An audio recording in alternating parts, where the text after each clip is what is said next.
Welcome to iDream media. So జనరల్‌గా diabetes అండి. ఇంట్లో ఇద్దరుంటే ఒకళ్ళకి డయాబెటిస్ అనేది ఉంటూ ఉంది. అయితే ఇది చలికాలం. ఈ సీజన్‌లో ఈ డయాబెటిస్ అనేది ఎక్కువ అవుతూ ఉంటుంది. షుగర్ లెవెల్స్ అనేవి ఎక్కువ అవుతూ ఉంటాయని చెప్తూ ఉంటారు. నిజమేనా ఇది?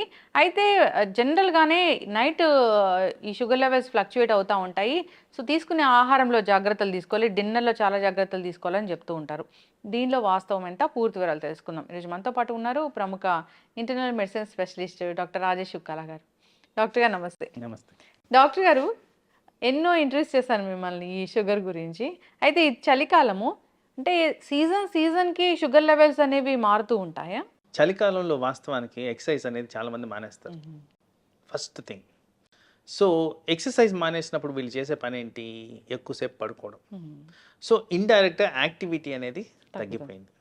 యాక్టివిటీ తగ్గిపోతూ చలికాలంలో కన్జంప్షన్ ఆఫ్ క్యాలరీస్ కూడా ఎక్కువగా ఉంటాయి. ఎందుకంటే ఆ ప్రిఫరెన్స్ అలా ఉంటది. హ్మ్. సో, ఎండాకాలానికి, చలికాలానికి డిఫరెన్స్ ఏంటంటే వాటర్ తక్కువ తాగుతాం. ఆ! సో, స్టమక్ ఎంప్టీనెస్ ఎక్కువగా ఉంటది. సమ్మర్‌లో ఎక్కువ వాటర్ తాగుతాం. స్టమక్ ఫుల్‌నెస్ ఎక్కువగా ఉంటది. హ్మ్. సో, ఆ కారణంగా ఇంకొద్దిగా ఎక్కువ తినడం అనేది సహజంగా జరిగే యెస్ డాక్టర్. అంశం. సో, ఈ కారణంగా హ్మ్. షుగర్ అనేది హ్మ్. ఎఫెక్ట్ అవుతుంది. ఓకే. జనరల్‌గా ఈ ఈ లెవెల్స్ ఉంటే ఇది నార్మల్ షుగరు అనటానికి ఏముంది డాక్టర్ గారు? ఎట్లా మనం చెప్తాము? సో, స్ట్రిక్ట్ గైడెన్స్ ప్రకారం ఒక డయాబెటిక్ పర్సన్‌కి హ్మ్. రికమెండెడ్ లెవెల్స్ ఆర్ 100 ఫాస్టింగ్ అనేది. ఆ ఫాస్టింగ్ అనే బ్లడ్ టెస్ట్ కూడా హ్మ్. ఉదయాన్నే 6-7 గంటల మధ్యన చేసుకోవాలి. ఐడియల్‌గా 6 గంటలప్పుడు చేసుకోవాలి. హ్మ్. తర్వాత ఆహారం తినిన తర్వాత 2 అవర్స్‌కి, హ్మ్. ఆ ఫుడ్ తినిన తర్వాత 2 అవర్స్‌కి హ్మ్. అరౌండ్ 160, 10 ప్లస్ మైనస్ ఉంటే ఇది correct amount of sugar management. హ్మ్. అయితే నేను జనరల్‌గా ఒక ఇలాంటి సెంటర్‌కెళ్ళినప్పుడు ఇంటర్వ్యూ కోసం వెళ్ళాను డాక్టర్ గారు. అక్కడ డాక్టర్ అడుగుతూ ఉన్నారేంటంటే పేషెంట్‌ని షుగర్ లెవెల్స్ ఎక్కువొచ్చాయి. రాత్రి ఏం తిన్నావు అని. అంటే రాత్రి ఏం తిన్నది ఫాస్టింగ్ బ్లడ్ షుగర్ మీద చూపిస్తదా ప్రభావం? సాధారణంగా ఇప్పుడున్న లైఫ్ స్టైల్స్‌లో వెస్టర్నైజేషన్ అనేది హ్మ్. ఎక్కువగా కనిపిస్తుంది. సో, ఆల్మోస్ట్ ఎవ్రీబడీ హ్మ్. కొద్దిగా లేట్‌గా పడుకుంటున్నారు. హ్మ్. ఎవ్రీవన్. ఒకరని చెప్పడానికి లేదు. అందరూ కూడా లేట్‌గా హ్మ్. పడుకుంటున్నారు. సో, లేట్‌గా పడుకునే ప్రక్రియలో మనం చేసేది ఏంటంటే లేట్‌గా భోజనాలు తినడం హ్మ్. కూడా. అండ్ లేట్‌గా భోజనం తినడమే కాకుండా కొద్దిగా high calorie food or consumption of calories కూడా ఎక్కువగా రాత్రులే. ఇప్పుడు ఎవరైనా డే టు డే యాక్టివిటీస్ తీసుకుంటే ఎవరైతే కాన్షియస్‌గా లేరో పొద్దున, మధ్యాహ్నం కన్నా రాత్రులు కాస్త ఫుడ్ కన్జంప్షన్ హ్మ్. ఎక్కువగా ఉంటుంది. సో, ఇవే కాకుండా మనం ఇదివరకు అనుకున్నట్టు మానసిక ఒత్తిడులనేవి పెరుగుతూ వస్తున్నాయి. హ్మ్. ప్రతి ఒక్కరికి స్ట్రెస్ అనేది ఎక్కువ ఉంటుంది. హ్మ్. నిద్ర అనేది లోపిస్తుంది. హ్మ్. సో, నేను చెప్పదలుచుకుంది డయాబెటిస్ అనేది ఒక హార్మోన్ ద్వారా రెగ్యులేట్ అయ్యే కండిషన్. హ్మ్. ఇంత చేంజెస్ వచ్చినప్పుడు ఈ హార్మోనల్ ఇంబాలెన్స్ కూడా హ్మ్. తప్పుదోవ పడుతుంది. ఆ కారణంగా ఈ ఫాస్టింగ్ షుగర్ అనేది హ్మ్. ఫ్రీక్వెంట్‌గా ఎక్కువగా కనిపిస్తుంది. హ్మ్. ఓకే. అయితే ఫాస్టింగ్ షుగర్ ఎక్కువగా కనిపిస్తే దాన్ని బేస్ చేసుకొని మందులు రాస్తారా? లేదంటే దానికి గూడా ఏమైనా 24 అవర్స్ మానిటరింగ్ అట్లా ఉంటుందా డాక్టర్ గారు? ఓయాయా! ఇప్పుడు డివైసెస్ అనేవి చాలా హ్మ్. వచ్చున్నాయి. ఇప్పుడు కంటిన్యూయస్ బ్లడ్ షుగర్ మానిటరింగ్ హ్మ్. హ్మ్. అనేది చాలా కామన్‌గా వాడుతున్నాం. దీన్ని సీజీఎం అంటాం. హ్మ్. ఈ సీజీఎం అనేది ఇప్పుడున్న అవైలబుల్ డివైసెస్‌లో హ్మ్. కనీసం 14 రోజుల వరకు హ్మ్. కంటిన్యూయస్‌గా మానిటర్ చేసే విధంగా ఉంటది. హ్మ్. ఏ టైంలో ఎక్కువవుతుంది, ఏ టైంలో తక్కువవుతుంది అన్ని డేటా చూపిచ్చేస్తూ మీకు హ్మ్. అలారమ్స్ ఇస్తూ గూడా హ్మ్. ఇది ఫంక్షనింగ్ అనేది జరుగుద్ది. హ్మ్. సో, అలాంటి దాన్ని డేటా తీసుకొనే హ్మ్. మేము ఈ లెవెల్స్ అనేవి అడ్జస్ట్ చేయడం జరుగుద్ది. హ్మ్. ఈ ఒక్కరోజు పెరిగిందా, 10 రోజులు పెరిగిందా, కంటిన్యూయస్‌గా ఎక్కువుందా అనే దాన్ని బట్టే హ్మ్. మనం మెడిసిన్ ఎలా విధంగా అడ్జస్ట్ చేయాలనేది. హ్మ్. ఎందుకంటే ఇక్కడ జస్ట్ షుగరే కాదు అసోసియేటెడ్‌గా ఇప్పుడు సపోజ్ నిద్ర లోపించిన వల్ల షుగర్ పెరిగినప్పుడు నేను నిద్రని టార్గెట్ చేయాలి కానీ షుగర్‌ని కాదు కదా టార్గెట్ హ్మ్. చేయాల్సింది. సో, ఏదైతే టార్గెటెడ్ ప్రాబ్లమ్ ఉందో దాన్ని ఓరియెంటెడ్‌గా హ్మ్. ట్రీట్మెంట్ అనేది జరుగుతుంది. ఏది దీన్ని ట్రిగ్గర్ చేస్తుందనేది దాని బేస్డ్. యెస్. దాన్ని తగ్గించుకుంటే షుగర్ అనేది కంట్రోల్. అంతే.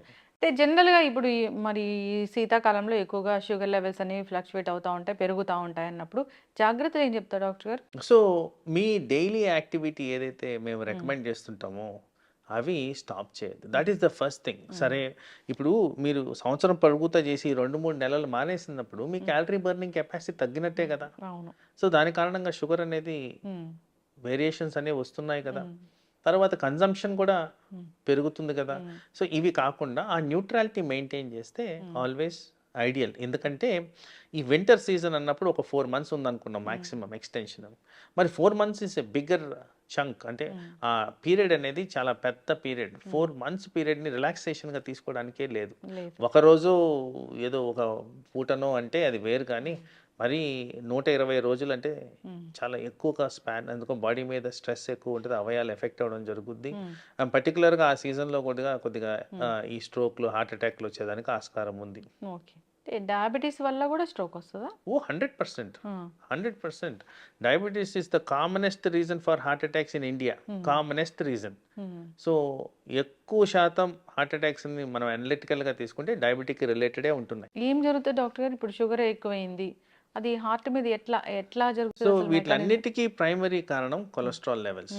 ఎప్పుడైతే క్యాలరీస్ పెరుగుతున్నాయి అంటున్నానో ఆ ఎక్సెస్ అమౌంట్ ఆఫ్ క్యాలరీస్ ఏమవుతుంది బాడీలో ఫ్యాట్ రూపంలో తయారవుతుంది. కొలెస్ట్రాల్ అంటే ఏంటి? ఫ్యాటే. సో ఆ ఫ్యాట్ కారణంగా ఈ రక్తనాళాల్లో బ్లడ్ సరఫరా ఆగిపోవడం, ఆ కారణంగా బ్లడ్ సప్లై ఎక్కడైతే లోపిస్తుందో పర్టికులర్గా బ్రెయిన్ అండ్ హార్ట్కి ఎఫెక్ట్ అయ్యి స్ట్రోక్ అనేది వచ్చేదానికి ఆస్కారం ఉంది. ఇండైరెక్ట్గా చూసుకుంటే ఈ హై షుగర్ లెవెల్స్ వల్లే ఇదంతా జరుగుతుందని సైంటిఫిక్ రుజువులు ఉన్నాయి. ఓకే. డాక్టర్ గారు, ఇప్పుడు ఎవరైనా ఈ షుగర్ టాబ్లెట్స్ రాసినప్పుడు షుగర్ ఉన్న వాళ్ళకి బిఫోర్ ఫుడ్, ఆఫ్టర్ ఫుడ్ అలా ఇస్తూ ఉంటారు డాక్టర్స్. కొందరు బిఫోర్ ఫుడ్ తీసుకుంటే మాకు పడట్లేదు, ఆఫ్టర్ ఫుడ్ తీసుకుంటామని తీసుకుంటూ ఉంటారు. అది మంచిదేనా అండి? సో ఐడియల్గా ఇది customization to the patient need మీరు చెప్పే థింగ్. సో ఐడియల్గా ఎప్పుడన్నా ఒక సబ్స్టెన్స్ మనం ఒక దాన్ని కంట్రోల్ చేయడానికి ఇవ్వాలి అంటే బిఫోర్ ఫుడ్ అనేది ఇంపార్టెంట్. ఎందుకంటే అది జీర్ణమయ్యి ఈ షుగర్ లెవెల్స్ స్పైక్ అయ్యే లోపలే అది కూడా ఎఫెక్టివ్గా పనిచేయడం అనేది ఇంపార్టెంట్. సో ఐడియల్గా always sugar tablets before food అనేది ఉండాల్సిన అవసరం ఉంది. అది 10 నిమిషాల 30 నిమిషాలు అనేది డాక్టర్ గారు నిర్దేశిస్తారు. తర్వాత ఎవరికన్నా ఈ జీర్ణాశయానికి సంబంధించిన ప్రాబ్లమ్స్ ఉన్నప్పుడు దాన్ని ఎలా కస్టమైజ్ చేసుకోవాలో వాళ్ళ సూచనల సలహాల మేరకు ఫాలో అయితే సరిపోతుంది. ఎస్. కానీ అయితే చాలా పెద్ద మీ మీద కంప్లైంట్ ఏముంటుందండి డాక్టర్స్ మీద?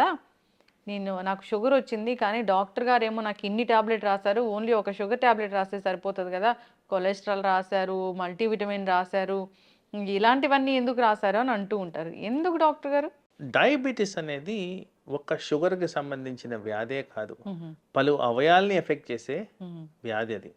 అండ్ నేను ఇదివరకు చెప్పినట్టు హార్మోనల్ ఇంబ్యాలెన్స్ కారణంగా వచ్చేదే ఇది. డయాబెటీస్ రాకముందు జరిగే అంశం ఏంటంటే పర్టికులర్గా టైప్ 2 డయాబెటీస్లో ఉబకాయం అనేది ఆల్రెడీ ఎస్టాబ్లిష్డ్. ఉబకాయం అనగా మెజారిటీ ఆఫ్ పేషెంట్స్లో ఫ్యాట్ కాన్సన్ట్రేషన్ పెరిగితేనే వచ్చేది ఉబకాయం. సో డైరెక్ట్గా ఊబకాయం గురించి మాట్లాడితే ఈ కొలెస్ట్రాల్స్ పెరిగిన దాని కారణంగా ఫ్యాటీ లివర్ అనేది వస్తుంది. అథెరోస్క్లెరోటిక్ బ్లాక్స్ అంటాం, ఏదైతే రక్తనాళాలు బ్లాక్స్ అంటామో ఆ బ్లాక్స్ అనేవి కనపడతాయి. ఆ బ్లాక్స్ ఎక్కడైనా రావచ్చు కండిషన్ బట్టి. అందుకోసం అన్నిటికీ ప్రివెంటివ్గా డయాబెటీస్ని షుగర్ కిందే కన్సిడర్ చేయకుండా డయాబెటీస్ వల్ల వచ్చే ఎండ్ ఆర్గన్ డ్యామేజ్ ప్రివెన్షనే ఇప్పుడు మేము ఫోకస్ చేస్తున్నది. ప్రథమంగా దీంట్లో హార్ట్ అటాక్స్ రాకుండా మేజర్గా కన్సర్న్ చూపిస్తున్నాం, ఎందుకంటే highest amount of diabetic heart disease ఎక్కువగా ఉంది. అలాగే డయాబెటీస్ ద్వారా కిడ్నీలు ఎఫెక్ట్ అవుతాయి, లివర్ ఎఫెక్ట్ అవుతుంది, బ్రెయిన్ ఎఫెక్ట్ అవుతుంది, కళ్ళు ఎఫెక్ట్ అవుతాయి.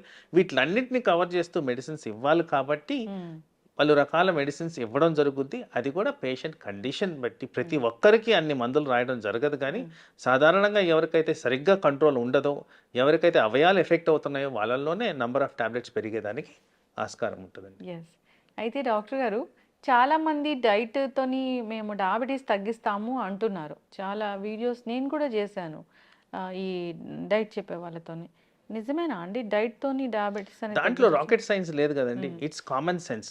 మనము ఈ షుగర్ ప్రొడ్యూసింగ్ సబ్స్టెన్సెస్ తినకపోతే ఇంకా షుగర్కి ఎందుకు మనం ట్రీట్మెంట్ ఇవ్వాలి? అది దాంట్లో పెద్ద నాకు ఆశ్చర్యం కూడా లేదండి. బేసిక్లీ మీరు షుగర్ డిప్రైవ్డ్ ఫుడ్ కానీ తింటే మీకు మెడిసిన్ అవసరం పడదు. ఓకే.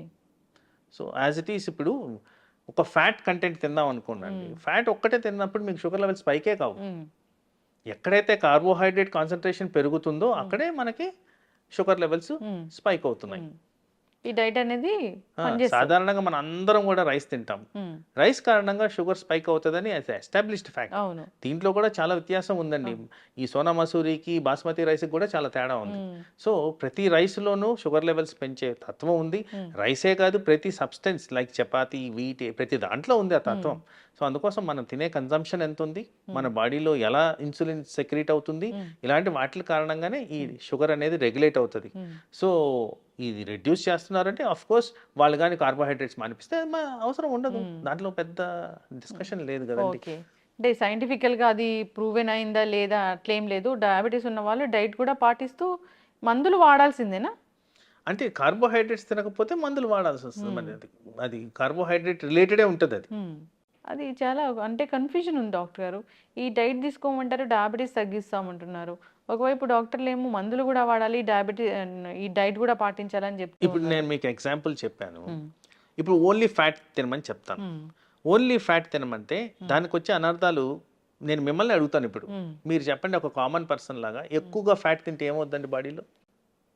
యూరిక్ యాసిడ్ లెవెల్స్ పెరుగుతాయి. యూరిక్ యాసిడ్ వల్ల కిడ్నీలు డ్యామేజ్ అవుతాయి, కొలెస్ట్రాల్ పెరుగుద్ది. కొలెస్ట్రాల్ కారణంగా మన బాడీలో అవయాలన్నీ దెబ్బతింటాయి.